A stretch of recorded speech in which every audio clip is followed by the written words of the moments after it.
Angola is a country that relies on a primary resource commodity, which is oil. So in Angola, you have a dichotomy of extreme natural wealth and extreme human misery. The previous panelist talked about the resource curse.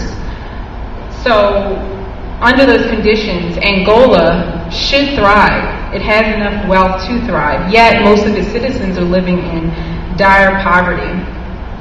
Billions of dollars in oil revenues have been unaccounted for over the past 10 years. Estimates show that the amount of missing funds between 1997 and 2004 stand at 4.2 billion US dollars. Oil composes 55% of the GDP and 90% of the exports. So you can clearly see the gap between the money that's coming into Angola and what's happening on the ground.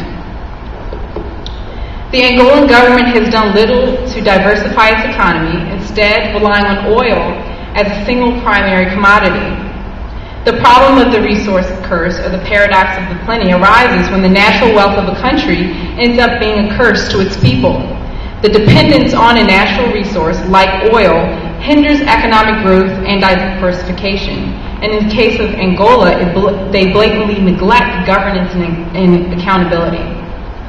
So considering how foreign policies are formulated in Angola and looking at domestic demands, we also need to look at China's economic and strategic interests. And I think that's been talked about by my colleague Taylor, so I'm not going to repeat that. But I think it's important to really reiterate that, as Todd said earlier, this isn't a new relationship.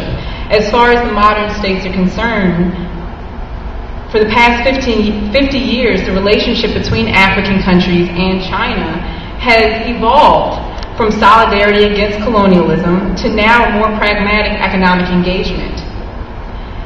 This relationship dates back